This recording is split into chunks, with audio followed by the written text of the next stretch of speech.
Hello friends, मैं pharmacist Pranjali Satpute online pharmacy इस medicine channel पर आप सभी का स्वागत करती हूँ। आज बात करेंगे कि कौन सी खांसी में कौन सा कफ सिरप लेना चाहिए। क्योंकि दोस्तों बहुत सारे लोगों के साथ ऐसा होता है कि जब उन्हें खांसी होती है तब वो मेडिकल शॉप पर जाकर खांसी का सिरप लेकर आते हैं और वो सिरप लेने के बाद भी उनकी जो खांसी है वो बिल्कुल भी कम नहीं होती और ना ही उसमें कोई सुधार देखने को मिलता है। और दोस्तों ये ज़्यादातर इसलिए देखने को मिलता है क्योंकि कभी कभी ना आप गलत कफ सिरप लेकर आते हैं।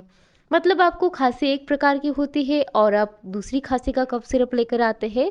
तो दोस्तों आज हम इस वीडियो में यही जानेंगे कि खांसी को कैसे पहचानें।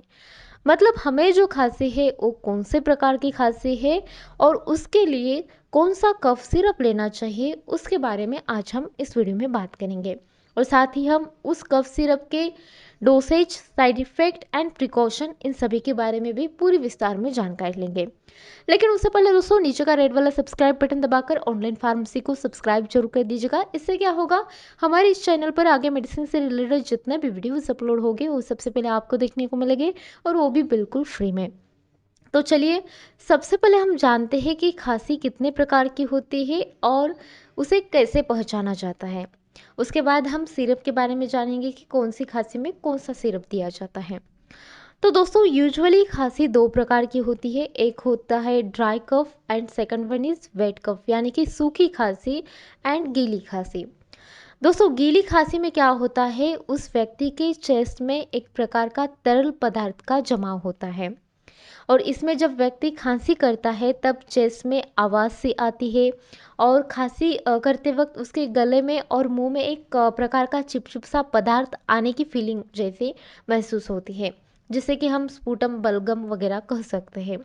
और हो सकता है इसके साथ साथ सर्दी जुकाम भी हो।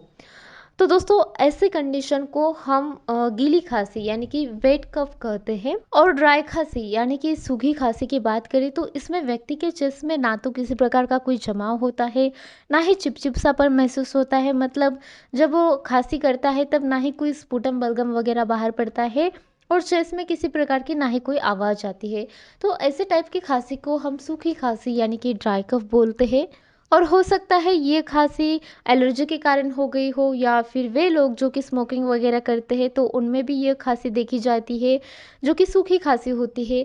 साथ ही बैक्टीरियल या फिर वायरल इन्फेक्शन के कारण लंग्स में, थ्रोट में कई बार सूजन आ जाती है, इन्फ्लामेशन होती है। तो ऐसे टाइम पे जो खांसी होती है उसे हम सूखी खांसी बोलते हैं। तो दोस्तों ये थे खांसी के टाइप और उन्हें इन्हीं कुछ लक्षणों के साथ पहचाना जाता है। तो चलिए अब जानते हैं कि कौन सी खांसी में कौन सा कफ सिरप ले सकते हैं जिससे आपकी जो खांसी है वो जल्दी ठीक हो जाए। तो चलिए सबसे पहले हम जानते हैं ड्राई सिरप यानी कि सूखी खांसी में कौन सा कफ सिरप लिया जाता है। तो दोस्तों यदि आपको सूखी खांसी है तो ऐसे टाइम पे आपको डेक्स्ट्रोमिथॉर्फिन वाला कफ सिरप लेना चाहिए।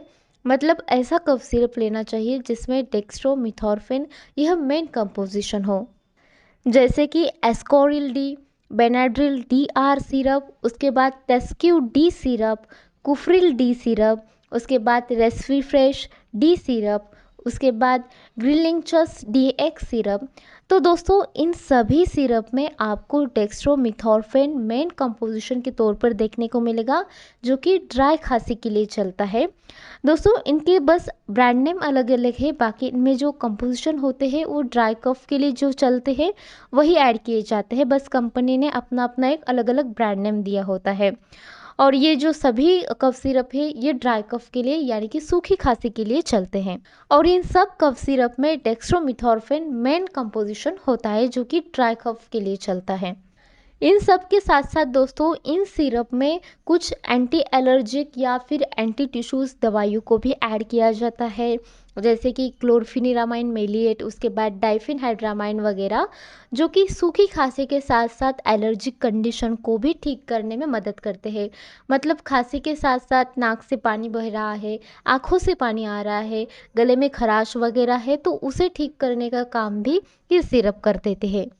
और दोस्तों यदि आपको सूखी खांसी है और साथ में नाक बह रही है और साथ में नाक बंद भी हो रही है, आपको सांस लेने में दिक्कत आ रही है, यानी कि कंजेशन हो रहा है, सांस लेने में दिक्कत आ रही है, तो ऐसे कंडीशन में आपको ऐसा कफ सिरप चुनना है जिसमें कि डेक्स्ट्रोमिथॉर्फेन, क्लोरफिनेरामाइन मेलिएट एंड फिनिल्फ्राइन हाइड्रोक्लोराइड ये तीनों कंपोजिशन हो, ऐसा कफ सिरप आपको चुनना है। जैसे कि कुफ्रिल डी जिसमें कि ये तीनों कंपोजिशन आपको देखने को मिलते हैं, उसके बाद एस्कोरिल डी भी है। तो ये जो सिरप है ये इन आपकी इस कंडीशन को ट्रीट कर सकते हैं। दोस्तों ड्राई कफ सिरप के जो नाम है उनके पीछे हमेशा डी अथवा डीएक्स लिखा होता है, जिसका मतलब होता है डेक्स्ट्रोमिथॉर्फिन। तो इस डी से भी आप ध्यान में रख सकते हैं कि ये वाले जो डी वाले सिरप होते हैं वो ड्राई कफ के लिए यानी कि सूखी खांसी के लिए होते हैं। तो चलिए दोस्तों अब बात करते हैं वेट कफ सिरप के बारे में, यानी कि गीली खांसी में कौन सा कफ सिरप दिया जाता है। तो दोस्तों गीली खांसी में ग्रीनलिंक्स बीएम, एस्कोरिल एलएस, उसके बाद ब्रोझेंडेक्स, उसके बाद टेस्क्यू एक्स जैसे कफ सिरप दिए जाते हैं, जिसमें कि म्यूकोलाइटिक एजेंट, ब्रोंकोडायलेटर एंड एक्सपेक्ट्रोन इन जैसी दवाइयों को ऐड किया जाता है। जैसे कि एक्सपेक्ट्रोंट में सोडियम और पोटेशियम साइट्रेट, गॉलफेंसिन, अमोनियम क्लोराइड, उसके बाद टोलुबाल्सम, वसाका इन जैसी दवाइयों को एज एक्सपेक्ट्रोंट के रूप में वेट कफ सिरप में ऐड किया जाता है। और म्यूकोलाइटिक एजेंट की बात की जाए तो एज अ म्यूकोलाइटिक्स के रूप में ब्रोमहेक्सिन, एम्ब्रोक्सोल, एसिटिलसिस्टिन इन कुछ दवाइयों को ऐड किया जाता है। तो दोस्तों गीली खांसी के लिए आपको बहुत सारे अलग अलग कफ सिरप मार्केट में देखने को मिलेंगे, और वो सभी कफ सिरप आपको ब्रोंकोडायलेटर, एक्सपेक्ट्रोन एंड म्यूकोलाइटिक एजेंट इनके कॉम्बिनेशन के साथ देखने को मिलेंगे। तो दोस्तों ये थी जानकारी कफ सिरप के बारे में कि मतलब ड्राई कफ में कौन सा कफ सिरप ले और वेट कफ में कौन सा कफ सिरप ले। तो चलिए अब जानते हैं इनके डोसेज के बारे में कि मतलब कितनी मात्रा में इन सिरप को दिया जाता है। तो दोस्तों एडल्ट पर्सन की बात की जाए तो एडल्ट पर्सन में 5 ml से लेकर 10 ml तक सिरप ज़रूरत के हिसाब से दिन में 2 से लेकर 3 बार तक दिया जा सकता है, वो भी खाना खाने के बाद। और इसका ये जो डोज है ये 3 से लेकर 5 दिन तक चलता है। और इन सभी सिरप के साथ हो सकता है डॉक्टर आपको एंटीबायोटिक दवाइयाँ या फिर कोई अदर मेडिसिन प्रिस्क्राइब करे। और साइड इफ़ेक्ट की बात की जाए तो ड्राई कफ सिरप के कारण आपको पेट में दर्द हो सकता है या फिर नींद भी आ सकती है। और वेट कफ सिरप के कारण हाथ पाँव में कंपन होना, हार्ट बीट अचानक से बढ़ जाना या फिर पाल्पिटेशन रहना, सिर में दर्द रहना, ये कुछ साइड इफ़ेक्ट देखने को मिलते हैं। अगर आपको इनमें से या फिर कोई और भी साइड इफ़ेक्ट देखने को मिल रहे हैं तो आप सिरप को लेना बंद करें और अपने डॉक्टर से कंसल्ट जरूर करें।